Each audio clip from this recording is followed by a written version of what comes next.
everyone, it's Rachel back with you. I hope y'all had an absolutely amazing week. But y'all, it is a new week. We have a new topic. So without further ado, we're going to jump right into it. So this video is actually one I recorded over a year ago, uploaded over a year ago, but I promised y'all I was going to come back to it. We were going to have a part 2. So this here, hey, we're here at part 2. But more of an updated version, I guess. More of a updated version. That first video left a little bit to be desired, so we're reset. So the topic of today's video is dating. Specifically dating while being transgender. Dating in itself is very difficult. Dating is hard. Especially in 2022. Excuse me. Dating is hard. Now, you add in the whole transgender part, dating while trans, and it's freaking hard. Like, it is a battlefield out there. But, you know, hey, everyone's experience is different. My experience has not been fun. Just tossing that out there. But just a backstory on me. I've been out for 3.5 years. And when I first came out, I was coming fresh off a divorce. My ex-wife and I decided to go our separate ways. Just not a good couple, much better friends. That works perfect for us. She wanted more of a masculine man, and hey, let's be honest. This isn't it. Nothing wrong with that. We just wanted different things. Still very good friends, but that's awesome. She's married to a phenomenal man. Has another kid with him. Like, could not be happier for her. For me, dating just not been so fun. For me, during those 3.5 years, let's just round up and say 4. I have been single as a Pringle the entire time, with the exception of one very quick 45-day relationship. That was kind of a mistake, but hey, you live and learn.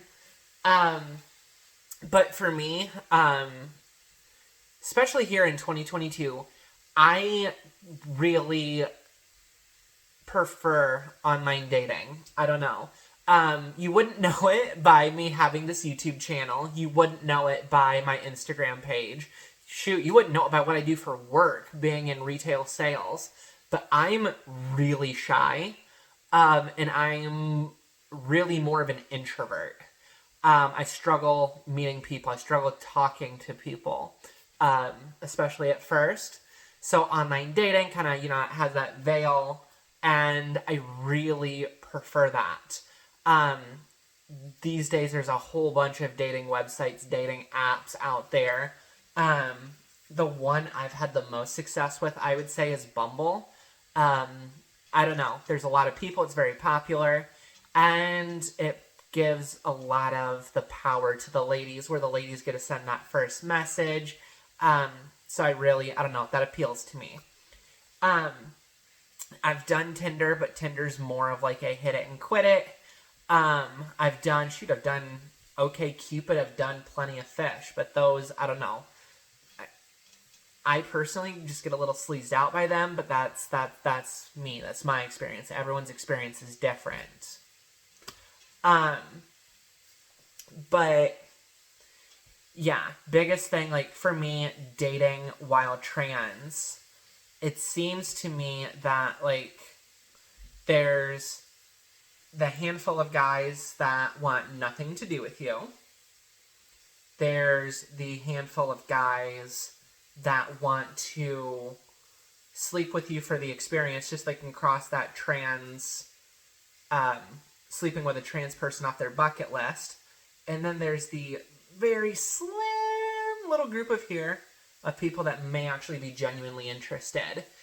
And that may be just dating. nowadays. That may just be dating where everyone's dating pool is very slim of people who are genuinely interested instead of looking for just a hit it and quit it type thing. But yeah, my experience.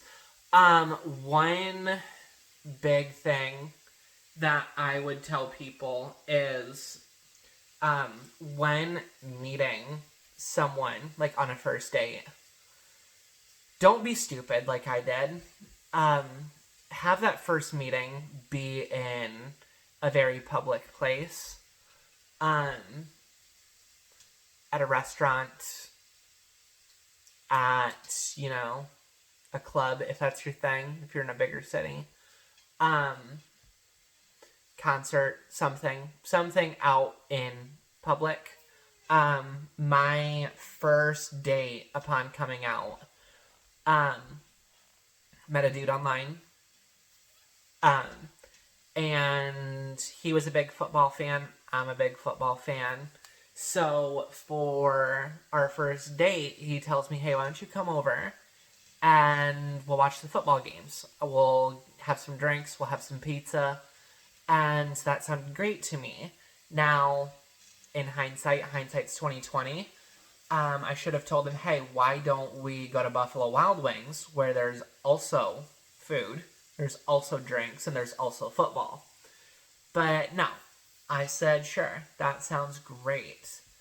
And so I went over to his house, and football was turned on, pizza came out, drinks were out, and he had made me some mixed drinks, and I had no clue what was in this.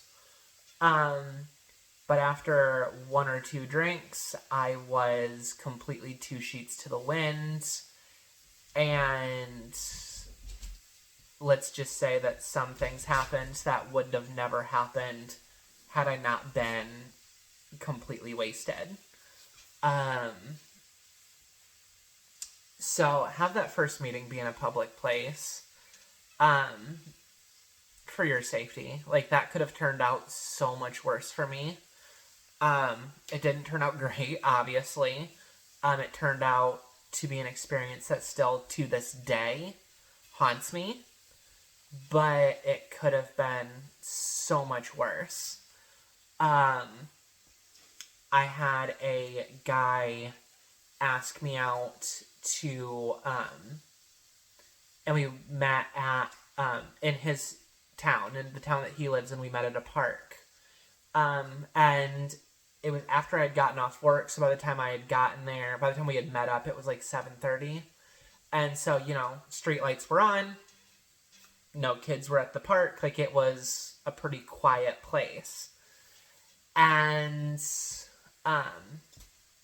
there was, like, this castle, like, this big, like, wooden castle at this park, and we just went into the castle and was just sitting and chilling. And long story short, he went to make a couple moves, grab places I wasn't exactly comfortable with, and I skedaddled like it was nobody's business. So that, like, and that's I should have known better when I thought park 7:30, no one's gonna be there. Like, in my brain I was thinking, hey, it's a park, like, there's gonna be other families there. No.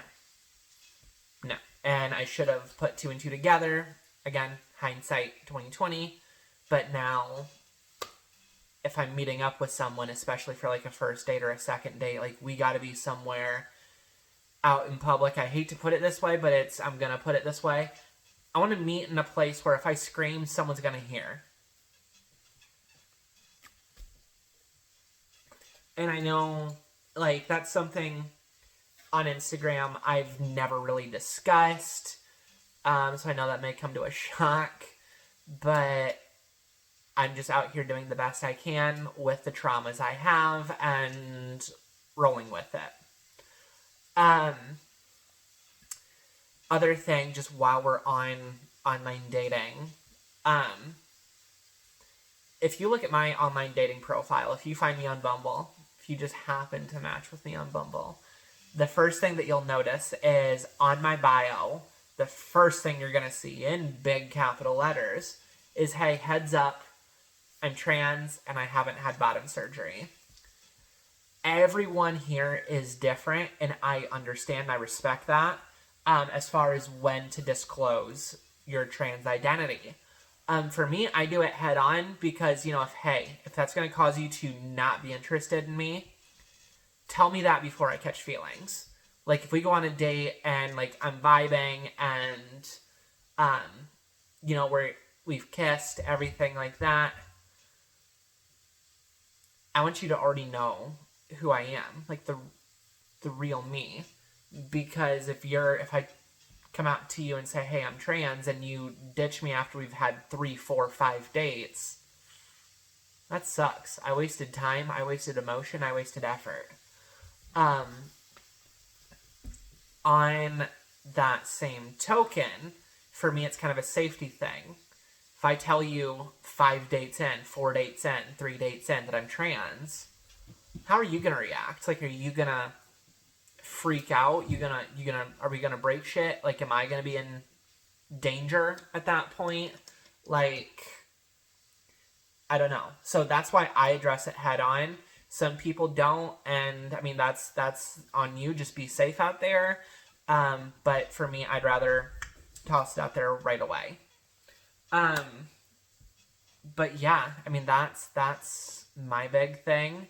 Like I said, still single.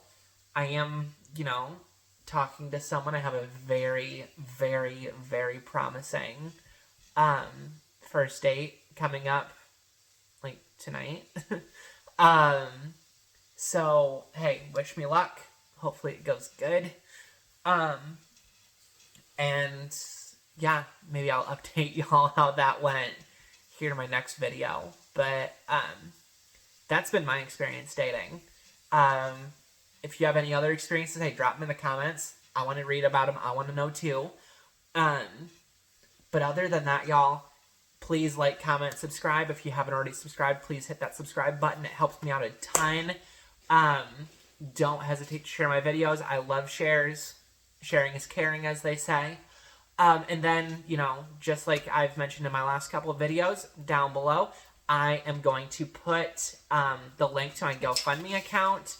That GoFundMe account, 100% of the proceeds are going to funding my bottom surgery.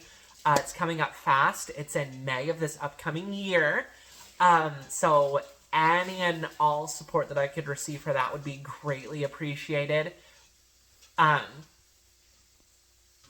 But, no pressure. No pressure at all. Just tossing that out there. Y'all, it's been absolutely amazing. Love talking to you week after week. But I will see you all next week. Love you. Bye.